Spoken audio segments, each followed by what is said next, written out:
Good day, I am Ahmadul Norfa M from BSBA HRM 3B. And reminder, this video is for academic purposes only and it is hereby required by our instructor, Ma'am Fards Ibrahim. And this is for the subject Good Governance and Social Responsibility. I will share to you the full speech of Vice President Sara Duterte on September 18, 2024.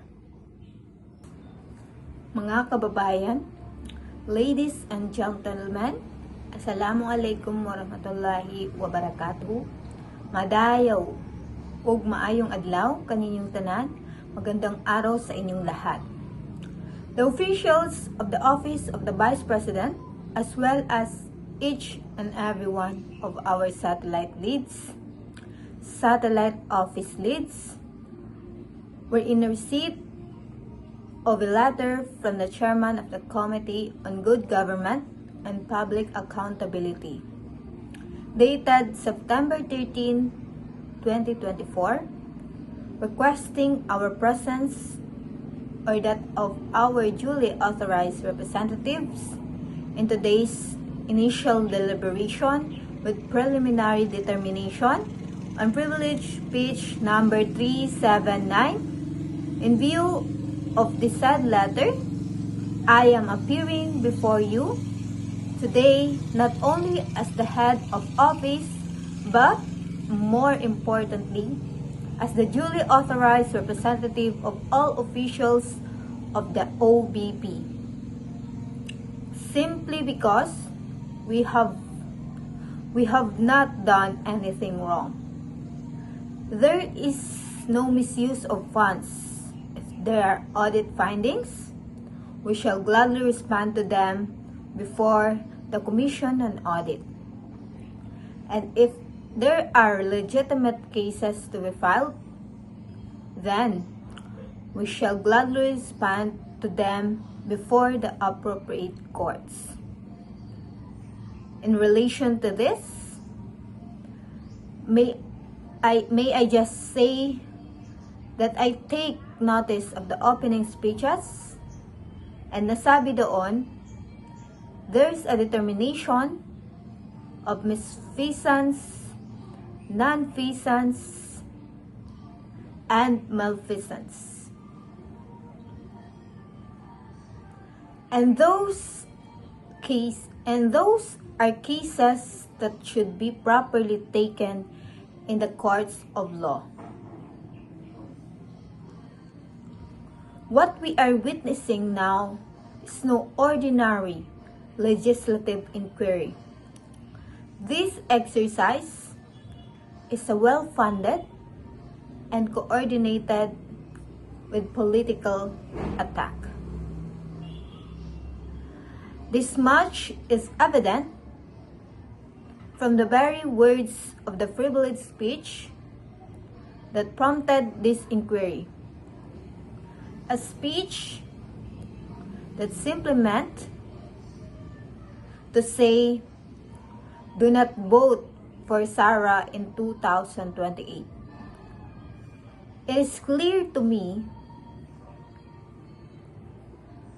that this inquiry is not about misused funds, accountability, or governance. Instead, it is solely aimed at discrediting my name and my office to prevent future political contest. I have publicly stated my reasons as to why I have chosen not to defend the OBP's budget proposal for 2025. I have narrated the issues I encountered in previous years, which can easily be confirmed by looking at the NEP, the GAP, the GAA for fiscal years 2023-2024. Further, I have even shared the drama that has transpired last year regarding the confidential funds. Hence, just as we have done last year, we again leave the 2025 OBP budget to the pleasure of Congressman Romualdez. I am not asking for any special treatment, nor am asking you to uphold any tradition. There is no disrespect.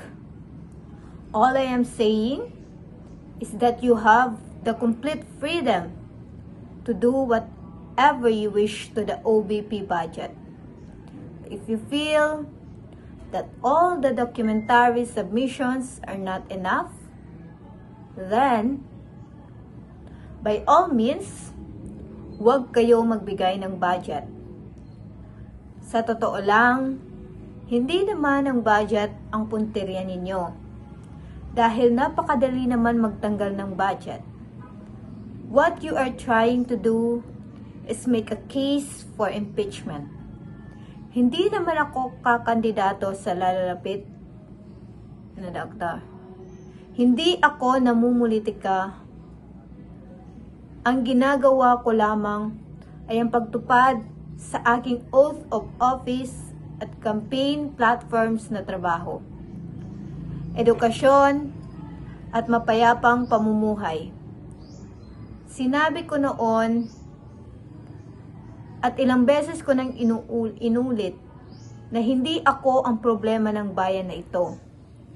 Ang totoong problema ng bayan ay ang kagutuman, kahirapan, ilegal na droga, kriminalidad, terorismo, hindi sapat na healthcare, kalidad ng edukasyon, kawalan ng planong infrastruktura para sa disasters, at marami pang iba. So, you may try to destroy me.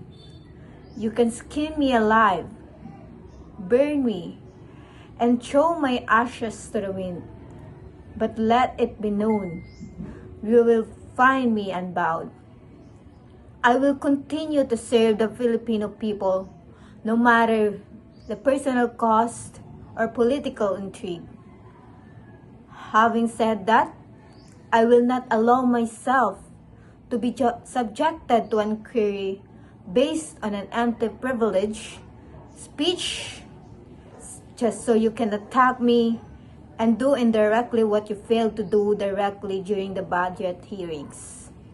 I therefore request this committee to terminate this inquiry for its clear lack of any proposed legislation or substantive matter of discussions.